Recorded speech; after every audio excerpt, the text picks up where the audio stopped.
Hello everyone, good evening to all of you. जैसे कि सबसे पहले मैं अपने बारे में आप सभी को बता दूं, मेरा नाम रणधीर रमन है और 64 बीपीएससी में मेरा जो सिलेक्शन हुआ है वो रेवेन्यू ऑफिसर के पोस्ट पे हुआ है और ये मेरा पहला अटैम्प्ट था।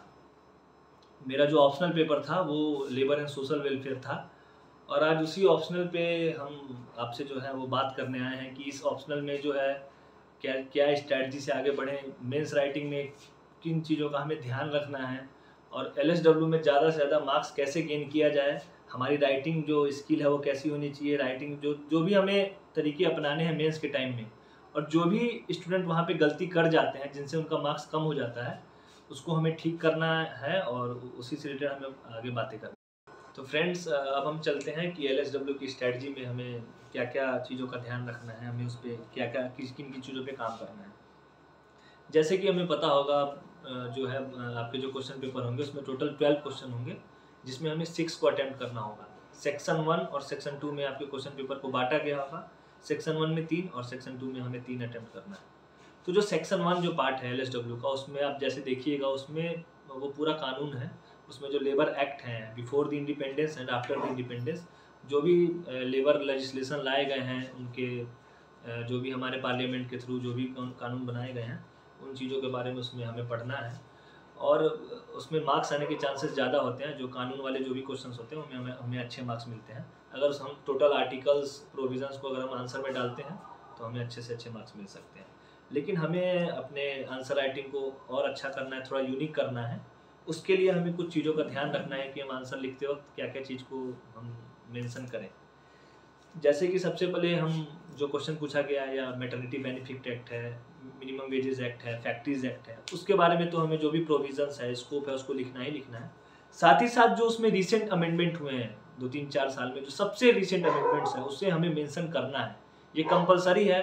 आप जैसे अभी मैटरनिटी बेनिफिट एक्ट जो है उसमें रिसेंट अमेंडमेंट किया गया, जो मैटरनिटी लीव थी उसको सरकार ने बढ़ाया, तो ये सारी चीज़ें आप उसमें मेंशन करिएगा।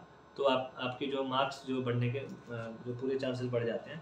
फिर जो भी हमारे कॉन्स्टिट्यूशनल प्रोविज़न है, जैसे directive principle of state policies के अंदर जो भी लेबर कानून के थ्रू जो भी उसमें प्रोविजंस है, जैसे फंडामेंटल राइट में चाइल्ड प्रोविज़न से रिलेटेड है, जो भी इसमें आर्टिकल 23-24 है, उन सारी चीज़ों को आप मेंशन करिएगा। अपने आंसर को 360 डिग्री में लिखने की कोशिश करिए और लास्ट में अपने आंसर को कंक्लूड जरूर करिए। ज़्यादातर जो अभ्यर्थी होते हैं वो कंक्लूड करना भूल जाते हैं क्योंकि टाइम की कमी होती है, तो वो अपना बस इंट्रोडक्शन दिए, बॉडी दिए और लास्ट में वो फिर वो स्किप करके अपने सेकंड क्वेश्चन पे चले जाते हैं और कंक्लूड करना भूल जाते हैं। तो मेरी यही राय है कि आप अपने हर आंसर में 2-3 लाइन का कंक्लूजन जरूर डालें। हाँ, तो जैसे कि मैंने सेक्शन 1 की बात की है, उसमें जो भी एक्ट है और हमें उसमें रिसेंट अमेंडमेंट को डालना है, कॉन्स्टिट्यूशनल प्रोविजंस को डालना है, जो भी जजमेंट्स हैं supreme court and honourable high courts के वहाँ हमें मेंशन करने हैं, तो हमें ज़्यादा से ज़्यादा मार्क्स मिल सकते हैं। अब जैसे कि सेक्शन 2 हम देखते हैं एलएसडब्ल्यू का, उसमें जो है वो थोड़ा जीएस2 को कनेक्ट करता है। जैसे कि सोशल वेलफेयर से रिलेटेड है, उसमें पॉवर्टी है, अनएम्प्लॉयमेंट है, प्रोस्टिट्यूशन है, लिक्वर बैन है, ये सारी चीज़ें आपको कहीं ना कहीं हमारे जीएस2 जो हमारा पोर्शन है उससे कनेक्ट करती है।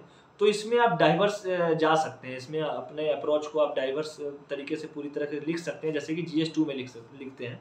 बट इसमें आपको डाटा डालना पड़ेगा, जो सरकार का जो भी बड़ी बड़ी जो सरकार की जो ऑर्गेनाइजेशन है, वो जो भी हमें डाटा मिलता है इकोनॉमी से रिलेटेड, पॉवर्टी से रिलेटेड, वो डाटा डालिए अपने आंसर में। जितना ज़्यादा आप डाटा अपने कंटेंट को अच्छा रखिएगा और अप टू डेट रखिएगा, रिसेंट से जुड़िएगा, उतना ही ज़्यादा आपको अच्छे मार्क्स मिलेंगे।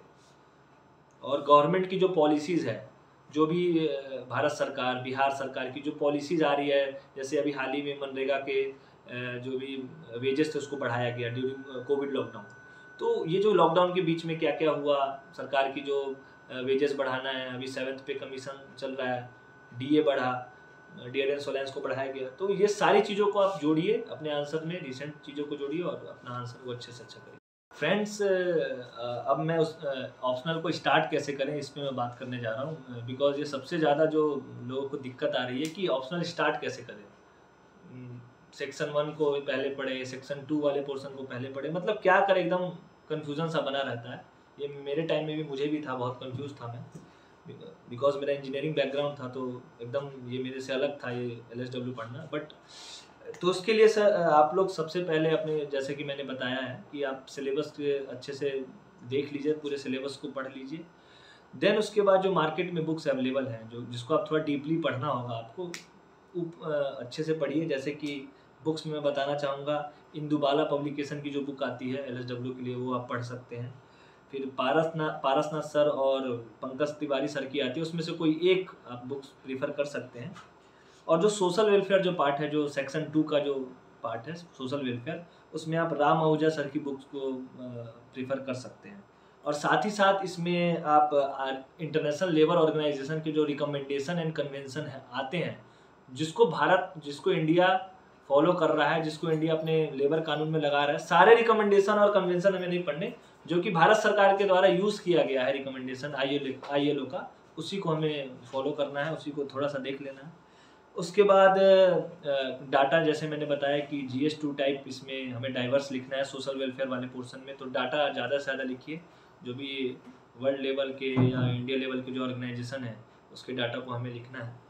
साथ ही साथ honourable supreme court and high court के जो जजमेंट्स हैं, केस स्टडीज़ हैं, लेबर से रिलेटेड, वर्कर से रिलेटेड, जो भी है, ट्रेड यूनियंस है, उन बारे में आप मेंशन करिए। अपने आंसर को आप जितना लोगों से अलग रखिएगा, उतना ही ज़्यादा अच्छे मार्क्स आपको मिलेंगे।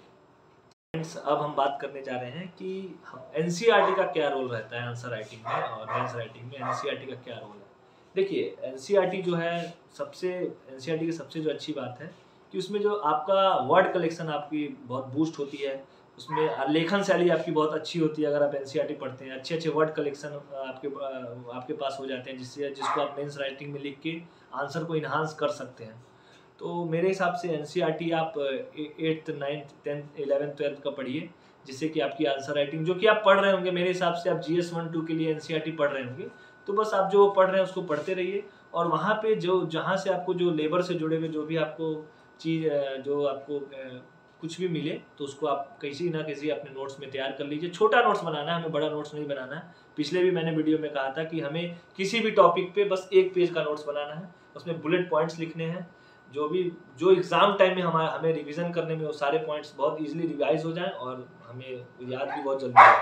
तो नोट्स कभी भी छोटे बनाएं, बड़े नहीं।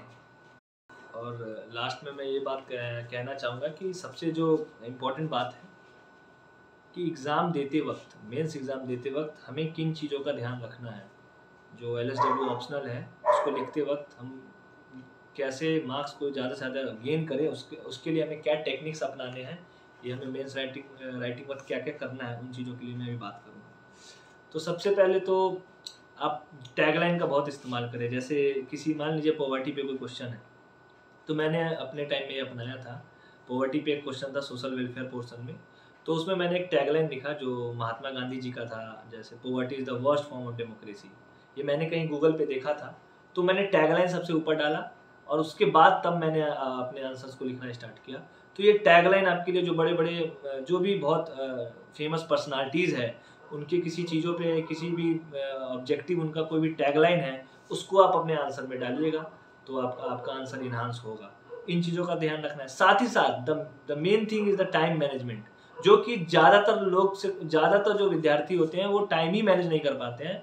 हमें नॉलेज तो बहुत अच्छा होता है, हम पढ़ भी बहुत ज़्यादा लेते हैं, लेकिन हम वहाँ लिख नहीं पाते। होता क्या है कि हम किसी क्वेश्चन में इतना खुश हो जाते हैं कि हम बहुत ज़्यादा पेजेस लिख देते हैं, और उस कारण से हमारा जो लास्ट क्वेश्चन होता है वो छूट जाता है, हमारा 3 घंटा खत्म हो जाता है। लेकिन हमें एक चीज़ का ध्यान रखना है, हमें क्वेश्चंस नहीं छोड़ने। हम दूसरे क्वेश्चन में 5 के जगह 4 पेज ही लिखेंगे, बट हम सारे क्वेश्चंस को अटेम्प्ट करेंगे। हमें किसी भी पॉइंट को, किसी भी क्वेश्चन को नहीं छोड़ना है। ये चीज़ों को आप अपने दिमाग में डाल लीजिए, क्वेश्चन को नहीं छोड़ना है अपने। इसलिए आप ज़्यादा से ज़्यादा लिखने की प्रैक्टिस करिए।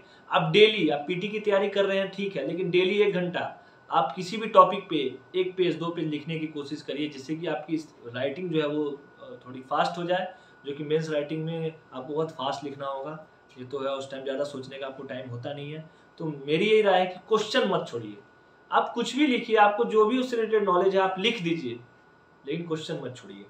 एक तो ये बहुत इंपॉर्टेंट बात है कि क्वेश्चन हमें नहीं छोड़ना है। दूसरी सबसे बड़ी टाइम की मैनेजमेंट, हमें सारे क्वेश्चंस को इक्वली इंपॉर्टेंस देनी है। ये नहीं कि हमें स्टार्टिंग के 2 क्वेश्चन बहुत अच्छे लिख दें, उसके बाद अरे यार चलो काम चला देते हैं, ऐसा कुछ नहीं। हमें सारे क्वेश्चन को इक्वली इंपॉर्टेंस देनी है, सब में अपना बेस्ट देना है। तो इन चीज़ों का ध्यान रखना है कि हमें अपना लिखते वक्त बेस्ट देना है। फिर कंक्लूज़न का बात करूँ, ये भी बहुत सारे विद्यार्थी हैं जो कंक्लूज़न लिखना ही भूल जाते हैं। हड़बड़ी में बॉडी लिखते हैं, इंट्रोडक्शन लिखते हैं और आगे बढ़ जाते हैं, फिर नेक्स्ट में भी यही करते हैं। लेकिन हमें हर आंसर में हमें कंक्लूज़न लिखना है। हमें 2-3-4 लाइन अपना सजेशन देना है कि आगे सरकार आगे क्या क्या करे, तो इसमें क्या क्या अच्छा हो सकता है। आपको एज एन बिकॉज आप एक सिविल सर्वेंट बनने जा रहे हैं, तो आप अपना सजेशन डाल सकते हैं। सजेशन डालना कोई बुराई नहीं है। हाँ, क्रिटिसाइज हमें नहीं करना है किसी भी गवर्नमेंट पॉलिसीज़ को, और भूल के भी supreme court, honourable high court के किसी भी जजमेंट को हमें क्रिटिसाइज नहीं करना है। जो भी कॉन्स्टिट्यूशनल प्रोविज़न है उनके साथ हम खड़े हैं। हाँ, उसमें हम थोड़ा अपडेट का हम थोड़ा सजेशन दे सकते हैं, बट हम क्रिटिसाइज नहीं करना है। इन चीज़ों का ध्यान रखना है, तो आपका जो है मेंस राइटिंग में आपको कोई दिक्कत नहीं आएगी, और फाइनली आपका मेरे हिसाब से सिलेक्शन हो सकता है अगर आप इस तरीके से जाते हैं। जैसे कि जो अपकमिंग एग्ज़ाम है बीपीएससी के, सीडीपीओ का मेंस है, 67 बीपीएससी है। इसमें बहुत सारे जो स्टूडेंट हैं वो एलएसडब्ल्यू ऑप्शनल के साथ फाइट करेंगे। तो मेरा जो भी स्टूडेंट है उनके लिए यही कहना है कि जो भी मैंने अभी बताया है उन चीज़ों को आप फॉलो करिए, और आप खुद से भी चीज़ों को एनालाइज करिए। और साथ ही साथ मैं ऑल द बेस्ट कहना चाहूँगा जो भी विद्यार्थी हैं, जो भी स्टूडेंट्स हैं एग्ज़ाम देने जा रहे हैं सीडीपीओ का, 67 बीपीएससी का, मेरे तरफ से ऑल द बेस्ट है। अपना कॉन्फिडेंस एकदम कम नहीं करना है, कॉन्फिडेंस एकदम बना के रखना है। आपको अपने आप को कम नहीं आंकना है, अपने आप को हमेशा हाई लेवल पे रखिए और कॉन्फिडेंस एकदम बना के रखिए। अपने आंसर में, आपके आंसर राइटिंग में भी आपको कॉन्फिडेंस दिखना चाहिए। ये मेरा इंट्रोडक्शन वीडियो था, तो आज ये वीडियो जो है थोड़ा छोटा होगा, बट आगे जैसी आपकी डिमांड आती है तो इस पर और डीपली बात की जाएगी। एलएसडब्ल्यू ऑप्शनल पे क्या क्या और कर सकते हैं, और भी अच्छे से बात होगी। बट ये एक छोटा सा इंट्रोडक्शन वीडियो था, तो ज़्यादा से ज़्यादा इस वीडियो को आप सपोर्ट करें, इस चैनल को आप लाइक करें, सब्सक्राइब करें, और ज़्यादा से ज़्यादा अपने दोस्तों में जो भी डिज़र्विंग कैंडिडेट है, जो गाँव में रहते हैं, छोटे छोटे जगह पे रहते हैं, जिनको रिसोर्सेज की कमी है, वहाँ तक ये वीडियो पहुँचे। मैं चाहता हूँ कि ये वीडियो जो है हर एक मतलब लड़के तक जाए जो जिनके पास किसी चीज़ की कमियां हैं, वो किसी ऐसे क्षेत्र में रहते हैं जहाँ पे बुक्स अवेलेबल नहीं है, तो ज़्यादा से ज़्यादा हम लोग मदद कर सके। और हमारा मेन मोटिव यही है कि हम ज़्यादा से ज़्यादा स्टूडेंट तक पहुँच सके और उनकी मदद कर सके। थैंक यू एंड नमस्ते।